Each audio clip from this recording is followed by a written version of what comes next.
from a pit stop on the King Alfred's Way. Welcome to the GCN Show. Welcome to the GCN Show. Coming up this week, Dan here is feeling brave and will be putting forward a case for why Mathieu van der Poel won't win the UCI World Championships this year. Whilst Cy has decided not to commit career suicide by making the argument for why he might, although mainly based on the fact he is an unapologetic fanboy. I mean, that is true. It is true. We've also got news of a lifetime cycling contract, a new helmet safety leaderboard, and how cyclists are now having to make way for bats. Bats, yeah, like the black things that fly at night. I know what they are. Oh. I was just surprised we're making way for them.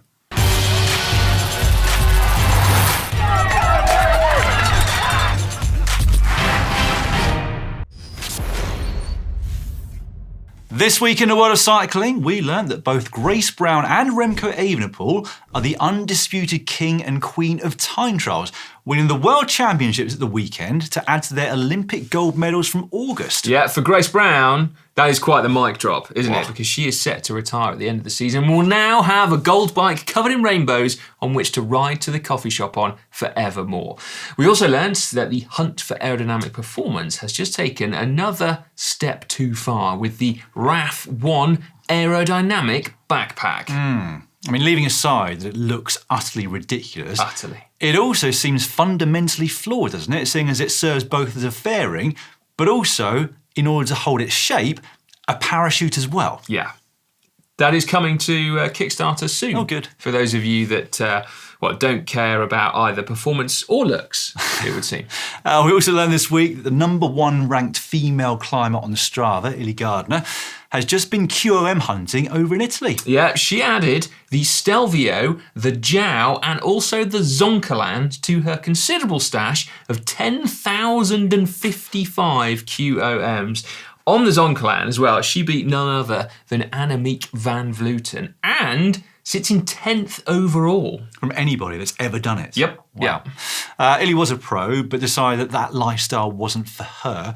You got to think, though, that it must be quite tempting to reverse that decision and make a comeback. Well, I mean, if I was the best climber in the world... Big if. Yeah, I probably would. Yeah, but, well. That's just saying, yeah. But if you were the best climber in the world, you might be about to win the World Road Race Championships this coming Sunday, wouldn't you? Well... Which brings us, fairly neatly, onto a very difficult and painful chat that we had at the coffee machine this morning. I mean, honestly, I don't really want to go there again. Well, Dan. we're going there. Okay, right. So I've been creating some very complicated algorithms, spreadsheets and graphs, and so I can confirm with absolute certainty that Mathieu van der Poel will not retain his UCI road race crown in Zurich this Sunday.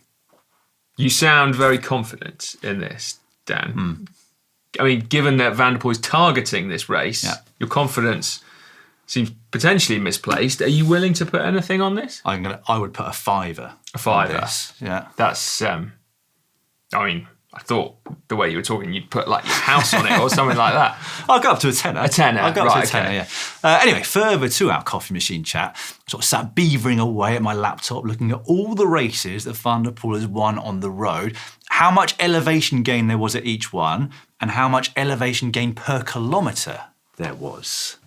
That's quite impressive. I can confirm that Dan was actually beavering. I was, yes. And then I compared it. Yeah. I compared it to the amount of climbing they're going to be tackling at the World Championships in Zurich this Sunday. And? And he's not going to win. Well, that was even quicker than the coffee machine chat. Would you like to share the findings? I'd love to. The beaverings? So, the race that he has won with the most amount of climbing was Amstel Gold 2019. That incredible attack. He attacked, and then he got caught, didn't he? Then he went all the way through the groups that dropped him.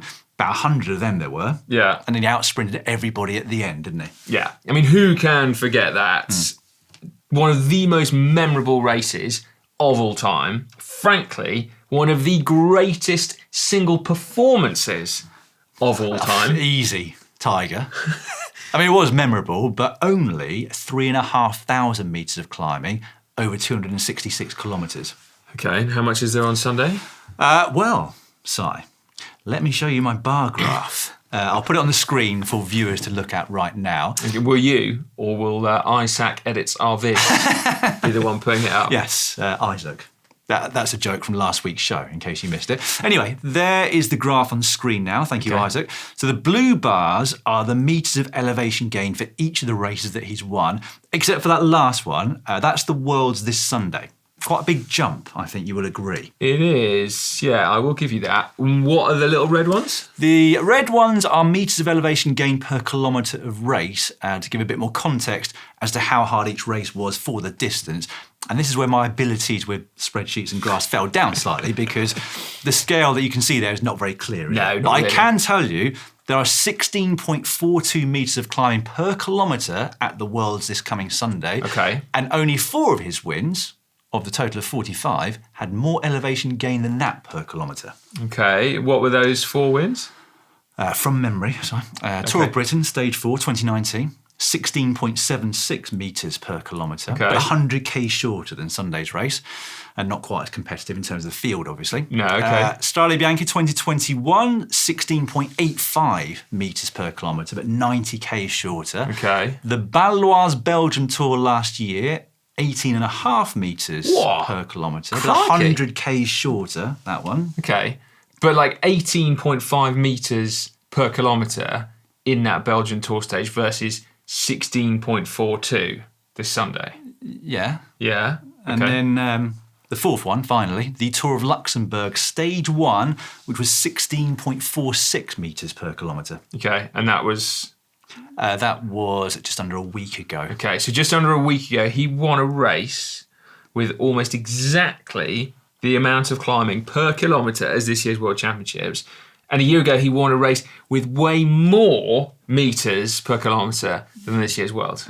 Yeah, but as I pointed out, they were both about 100 kilometres or more shorter. Yeah, but I'm starting to understand why you're only willing to bet a fiver on this. I went up to a tenner. Go small or go out. That's my motto. I've not heard that one before. But anyway, I was about to make my case for Mathieu van der Poel winning on Sunday, but I think you have done it for me. You have both proven and disproven your own theory within a space of only a few minutes. I have not. I mean, the only races of a similar distance that he's won had at least 1,000 metres less climbing. And the only races he's won with a similar amount of climbing were 100 kilometres shorter, climbing per kilometre. All right, I take your point. I'm still saying he can win. Can win or will win? Can win. Yeah. I think go small or go out should be your motto as well. Hang on a minute, right. Firstly, this is Van der Poel. He is a rider for big events. He's a man who hits his targets, isn't he? I mean, 5 of his last 10 wins were in either Monuments or World Championships. When he shoots, he scores. You're starting to sound like Alan Partridge. Back of the net. Stop that now. You stop that now. It sounds like this is a race that he has been targeting, doesn't it? Right? Like, because there's so much climbing, he's lost a couple of kilos. We understand. Yes. I don't know where that, didn't have him to lose, did he really? But apparently he's lost a couple of kilos. Yeah. I'm pretty sure he's ready. He'll still be around, what would that make him, 73, 74 kilos? I reckon that is still too much over a course of that distance. Well, he's the sole leader, isn't he, of the Dutch team? At least that's how it looks on paper, given the selection. So they'll be able to keep him protected for most of it, you would think. Save his energy for that finale. I mean, remind me what the climbs are like, because that's important too, right? Well, yeah, like I said, 4,500 metres total. There's some before they get to the circuits, but on that circuit, there's a short, punchy one, 1.5 kilometres roughly at 7% average, I think it is, but steeper gradients are 14%. Not bad for Mathieu, is it, really? It's not, no, but then there is a longer one, which is over 2 kilometres at 6%. 6%, that's not even climbing, is it? What would it be, 5 minutes? Probably about 5 minutes, yes. Yeah. It's not quite as bread and butter, but I don't think there'd be many people who can better Van der Poel over 5 minutes. Not in a singular 5-minute climb, but it's the repetitive nature of them, Si. Well, yeah, I mean, Tour of Flanders, that repetitive nature makes them come unstuck all the time. No, but they're not 5-minute climbs. On this course, it's 7 laps, so 7 of those 5-minute climbs, and each time that climb comes after the short, punchy one. It's a bit like Liège-Bastogne-Liège, isn't it? Where he finished second at like his... Yeah, but a long way behind the winner. Anyway. Well, okay. I'm going to stick to my guns on this one, yeah. Because he is going to be right up there, and it would not be a surprise one bit if he won. hold your horses, because I have just thought of one more thing to add to my case of why he won't win. Is he going to need a spreadsheet, Dan? No, I don't actually think I needed to make that spreadsheet in hindsight, what I've just thought about. God, no. All I needed to do to show why Van der Poel is not going to win this Sunday was open up a fresh document, blank page, and write or type Tadej Pogačar on it. That on its own is the proof that he won't win. Well, I mean, that is probably the most compelling argument that you have made so far. So potentially your fiver is safe. Hope so. Yeah. Hope so. Otherwise it could be career suicide, like you said. Over to you at home then. If we gave you all a fiver, we're not going to, by the way, but if we gave you a fiver each to put a bet on Mathieu van der Poel either winning or not winning this coming Sunday, what would you put that money on? Let us know in the comment section just down below. Yeah. You know, I once very memorably stuck my neck out in a GCN show and said that Vincenzo Nibali would not make... That was 10 years ago. Yeah, it was. Yeah, 10 years ago this year, would not make the podium of the Tour de France. And he won it, didn't he? He did. So, yeah. Well, that makes me feel a little bit better that I might still have a job and not be cancelled if he does win the Rainbow Bands again. Yeah, you'll get over it in time. Just whatever you do, don't sweat through the armpits of a pink T-shirt, because that is career suicide. Anyway, I'm sticking to the fact that Mathieu van der Poel will be wearing different kits from Sunday onwards. Okay, all right. And speaking of different kits, well, not really, just different T-shirts. You might have noticed we've got a couple of new designs on today, so I myself, both of which you can find over at shop.globalcyclingnetwork.com. You can indeed, yeah. That one's nice, isn't it? So is that one. Thanks. And now it's time for cycling shorts. Cycling shorts now, and we will start with the news that more expensive bike helmets are not necessarily safer. This, according to new research coming from Imperial College in London.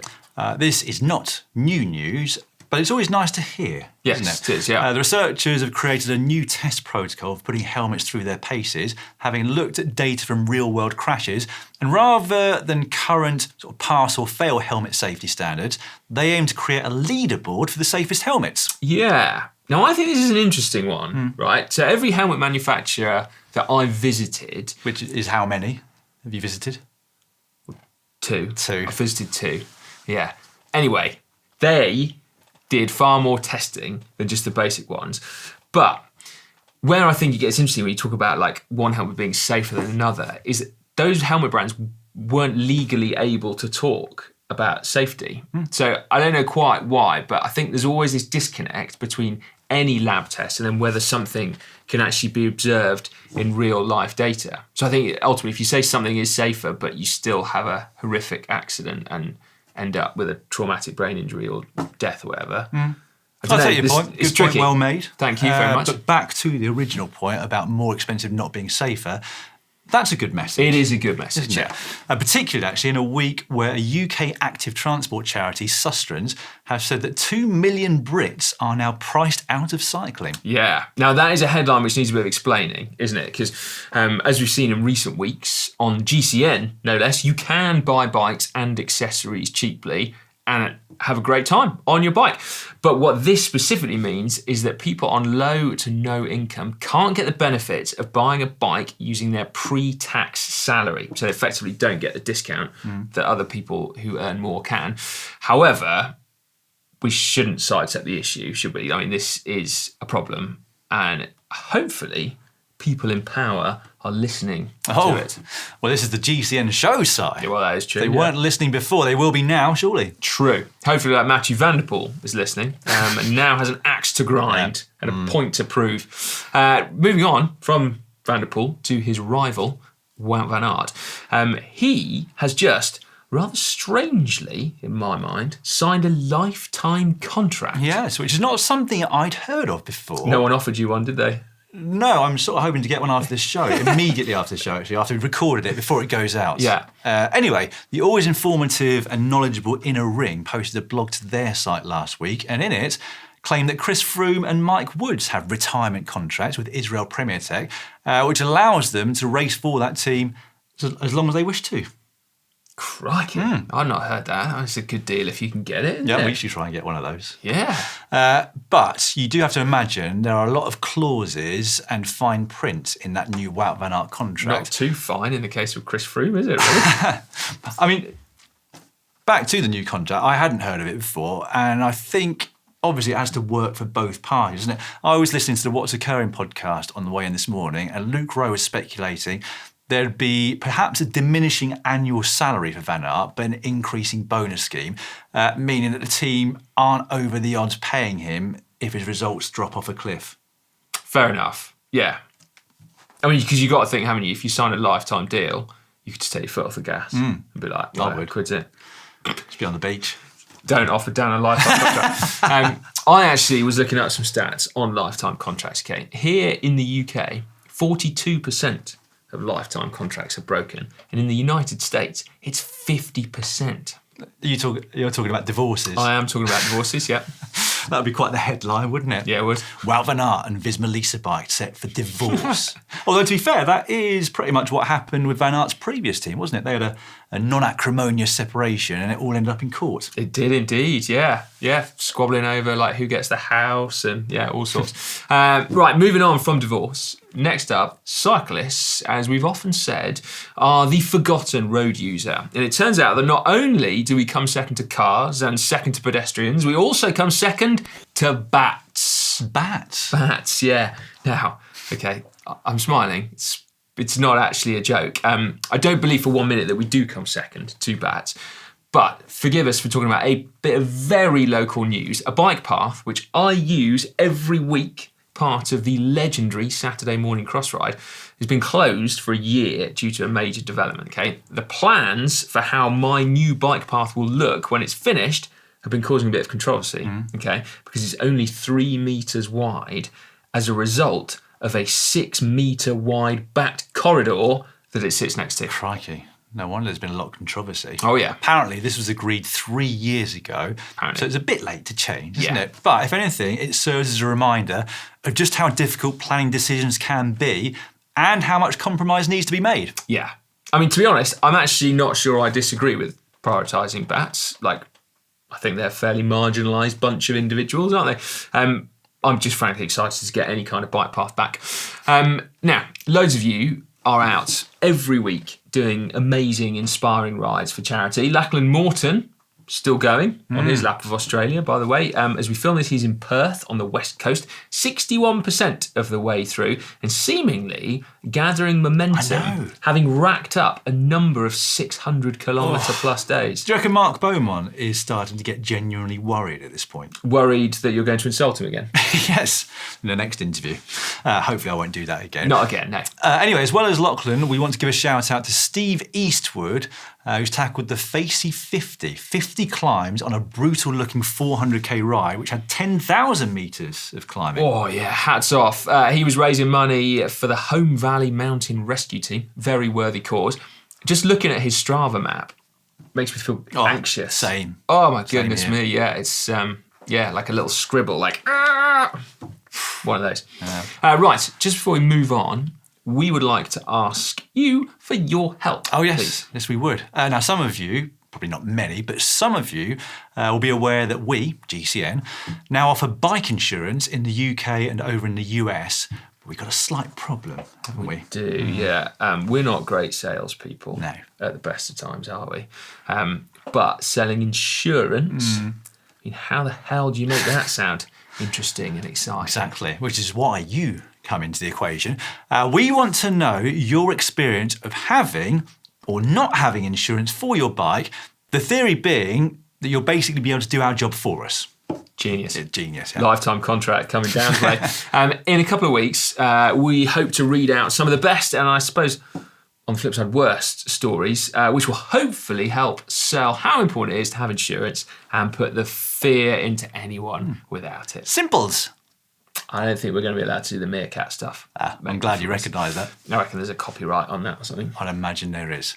That'll be completely over the heads of anyone not in the UK, I expect. It's like the Alan Partridge yes. joke earlier. Anyway, genuinely though, we're really interested as well to know your experiences. So get involved in the comments. Nothing gory, please, or graphic. Just any stories about a time you wish you'd had bike insurance but didn't, or how having insurance was a lifesaver, figuratively speaking. And furthermore, anyone who does take out insurance through GCN will also be helping us to keep making videos, which of course we hugely appreciate. As hopefully some of you might as well. Hopefully. hack/Bodge of the week now, that part of the show. We have a look through the various hacks or bodges that you lot have sent us in the last week. The first one this week comes in from Stephen G, who said, going to be off the bike for quite some time, having had surgery to reattach a quad tendon. Whoa. Ouch. Yeah. Not sure how error it is or whether I'll be allowed out in public with it. 2 weeks post-surgery, goodness knows what I'll be reduced to in another 2 months. So what we're looking at is a pair of crutches with a water bottle cage attached. I mean, that looks like ripe for kind of all sorts of bike packing accessories when you think about it. What are those cages that you put on the fork legs? Anything cages. You could have a sleeping bag strapped to it. You could have like your lunch. I think that's great. I mean, it sounds like you're going to have a great time, Stephen, with this detached quad tendon. Oh, I feel for you. Could I just recommend a knee scooter? We were actually talking about this morning, weren't we? Because our colleague Jacob has unfortunately had a bit of an injury to his ankle. Knee scooter was the best thing I ever purchased with a broken ankle. There you go. There's a tip you didn't know you were going to get from the GCN show this week. Reason being is that the reason that you have to have this bottle on the crutches is because once you're trying to walk around on crutches, you can't take anything around with you unless it's in a backpack. Cup of tea, for example, impossible. Oh yeah. Which is why the knee scooter was genius, because I had the skills to go one-handed on the knee scooter. Oh my goodness me. Well, there you go. Anyway, I hope your rehab is smooth, swift and easy, Stephen, because that sucks. And because I feel sorry for you, I think we should say hack. Hack. Yeah, it's not really in keeping with this part of the show, is it? But still, I feel for you, Stephen. All right, next up, we got this one from Stanley. I'm an avid triathlete. Most every race, we get a number sticker which has to be wrapped around your seat post. When I did a duathlon, I suffered this fate as well. I can never get the stickers to wrap neatly and end up with a wrinkled, uneven tag. Also, when I remove the sticker, I get annoying residue on my seat post, which has to be cleaned. As a solution, I 3D printed a custom number holder. Yeah, that looks super cool, doesn't it? Like, what a genius idea. Actually have somewhere to stick sticky things that's not your bike. Yeah.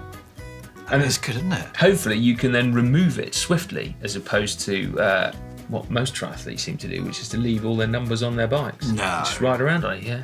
See them, yeah, you do, yeah, see them all the time. Is that because they can't be bothered to take them off, or is that some kind of look how many races I've done? I think it might. Well, I mean, I don't know. I don't want to judge, but I mean, you do. Inside, I've judged. Yeah, it's the look what race I've done thing. I don't want to judge openly, but just between us lot. Yeah, okay. No, I think that's a hack, as you said. That's well good, isn't it? That is fantastic. It looks like a professional level number. Yeah, and it's 3D printed, so even well better. Done. Paul wrote in to say, my new to me frame came with a significantly longer steerer tube on the fork than I was expecting, so I made a sleeve that threads on to let me clamp a modern threadless stem to it.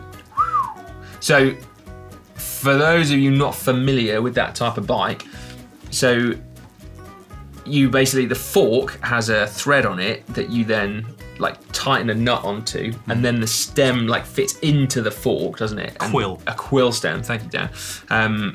As opposed to the stem clamping directly onto the fork. But in this instance, I can't work out whether that's genius or whether an engineer is going to have their head in their hands at this point saying, no, it's not designed for that, therefore For being clamped around. Yeah.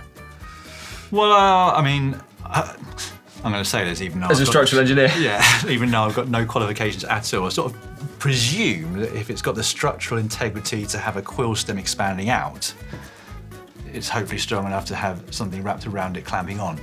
There we go. But all right, if job you know done. more than me, which a lot of you will, let us know whether there could be any structural problems with this solution. But I like the I like what you've gone with. Concept. Paul, basically, yeah, the concept. Thank you very much. Yeah, I like that very much. It looks cool. Same. It looks But like a cool frame as well, doesn't it? Go with I'm going to go hack. But if loads of people that know what they're talking about write it and say no, don't write that, then I'll revert to Bodge next week. Are you going to take I'll that go with the herd. You're going to take that same approach with Mathieu van der Poel winning the world? Yes. Just going to change the tune. This show won't exist on Sunday No, afternoon. well, we just sort of changed the thumbnail and title, and I'll try and change all of the content for the show. Right, okay. Oh, I haven't said anything. I'm going to say hack/Bodge for that one. Looks like an Allen frame, doesn't it? The first ever carbon frame, which had the is it aluminium lugs. Yeah, aluminium lugs, carbon tubes. Yeah, an Allen or a Vitus or a Look or something like that. Yeah, pretty cool, huh? Yeah. Right, Luke Sanders going to finish off this week's Hackle. Oh no, he's not. Oh yes, he is. Going to finish. Sorry, That's right, mate. just getting a bit lost there. Luke Sanders is going to finish off definitively this week's Hackle Bodge. Why waste money on expensive cycling-specific cleaning products when you can just use random stuff out of the cupboard of dreams under the sink and have your bike smelling lemon zesty? As an added plus, it's also antibacterial, so I can also touch my bike as much as I want without fear of contracting Ebola from it. I mean, that's not a fear that I ever have, really, but... I like the added bit at the bottom where he says it's also more cost effective if you're not the person that purchases random cleaning products found in the cupboard. Sounds like quite a character, Luke, doesn't it? Yeah. I mean, I can't say whether or not Dettol does function as a bike degreaser, but... Yeah, I'm not sure I'd 100% trust putting anything from under the kitchen sink on a very expensive frame, just on the off chance that it could be a bit stronger than expected. I mean, it's a bodge, isn't it, basically? It is a bodge. Dettol, well... I mean, it is. To be honest, I don't know why I'm posing. I've got no idea whether or not Dettol would be good, bad, or indifferent for cleaning a precious bike frame. I'm also not willing to try, No. just in case. Well, that's fine. Luke's done it for us. Yeah, thanks, Luke. Let us know whether your bike has disintegrated this last week. Yes. Right, thank you all for sending in your hacks and bodges. Keep them coming, of course. Photos or indeed a video, like Luke has sent in. Yes. globalcyclingnetwork.com/upload. It's time now for Caption Competition, that part of the show where you get a chance to get your hands on a coveted GCN Camelback water bottle. Not one of the full bad boy metal ones, but the iconic podium bottle. Should we have an update? If you want. Champagne update. Still good? I think it needs to stay shut for about 4 weeks and then get a retest. Yeah, okay, all right. Keep you posted at Christmas. Right, this was the photo that we gave you last week, which we asked you to caption. The best, Dan, was? Cutter Pilot, who wrote... There's some numbers after the name, but I can't imagine there's that many Cutter Pilots who entered the caption competition. The rewards for winning are really becoming a rip-off these days. For podcast listeners, this was Ellen van Dijk with her child, or baby, should I say, up on the podium of the European Championships. The baby trying to steal the gold medal from Lotte Kopecki's neck. Right, well done, Cutter Pilot. Get in touch with us and we will get your GCN Camelback water bottle out to you. We've got another podium shot for you this week. This is Remco Evenepoel, looking fairly diminutive compared to the two Italians that he's just beaten to the World Time Trial Champs. The Italian stallions, yeah. Ganna and Affini. I'll get you started. Come on. Remco Evenepoel standing under the shoulder of giants. Oh my word, I mean, they do really look like... How tall is Ganna? He's about 6'4", which would be like 191. Oh yeah, he's quite a tall lad then, isn't he? Yeah. He wouldn't even look that small next to Connor. No?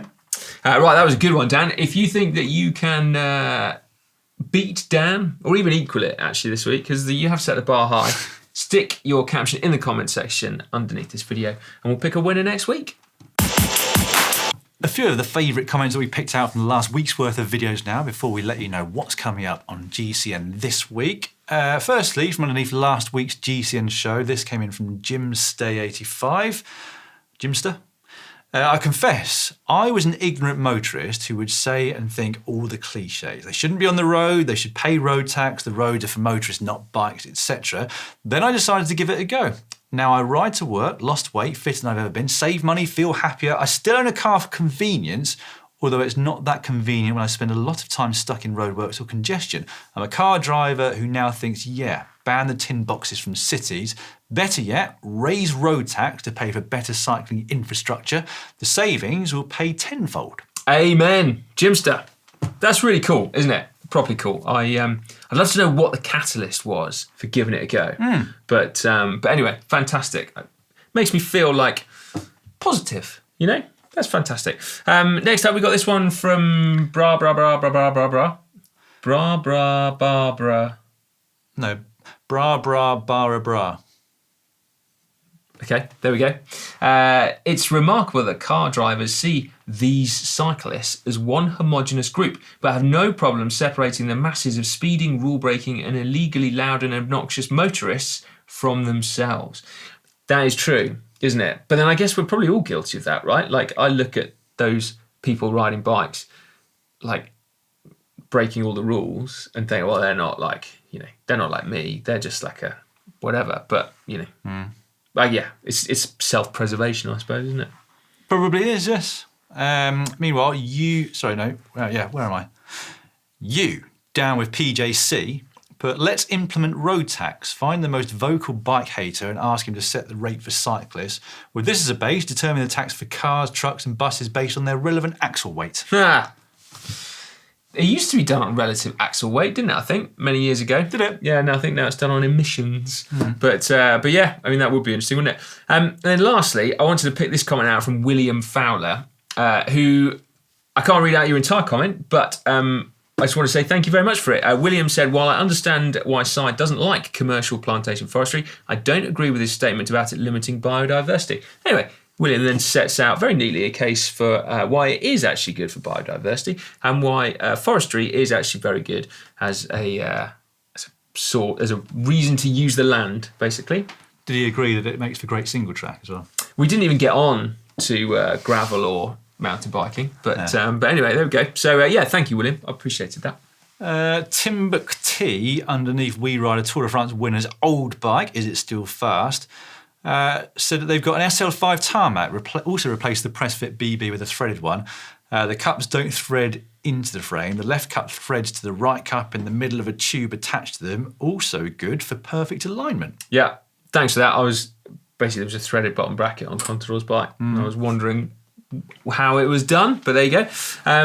Cherry Agana said, when you look at the upper body muscles, you wouldn't think that Andrew was the hill climber, which I'm guessing is a slight on my biceps, isn't it?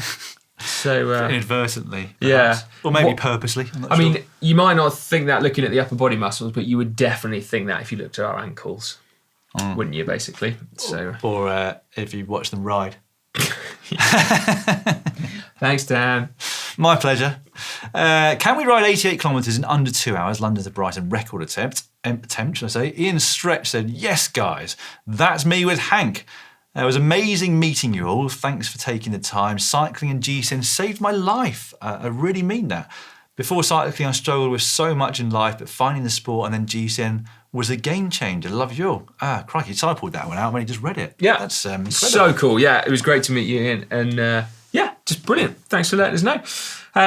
Chris M said, like the line about Lance would cut the corner. I mean, he would, wouldn't he? Well, he did it in the Tour de France that time. He did, yeah. I mean, admittedly, they let him get away with it, but... Well, he was trying to avoid Priscilla Balocchi at the time, wasn't he? Well, yeah, trying to, yeah. We raced a pro. How slow are we? Bazza Surf said, always knew pros were good, but this is outrageous. It was pretty blooming impressive, wasn't it? I mean, that was an absolute demolition from our new secret weapon, Matt Holmes. And then Adzaham Di Sharapin said, I love the look on Connor's face when he was considered the weak link. Very good. Yeah. Also, thank you to those of you who've given us, was it a super like or super thanks? A super thanks, yes. We've had a few over the last week since we turned that on here on our YouTube channel. So massive thank you to those people who've contributed. One person sort of said, I've come to realise I take GCN for granted, and so I just wanted to contribute because I realised I hate it if it ever dies. So that was really nice. That's super cool. Well, yeah, thank you very much indeed for that. We really appreciate it. We appreciate it if with the super thanks, with memberships, whether it's going to the GCN Shop. Yeah, or even just sharing our videos, if you like them, obviously, with people that you think might also like them. Makes such a huge difference to how well the channel does. So please bear that in mind if you can. Yeah, we're always grateful, aren't we? For just feels like such a privilege.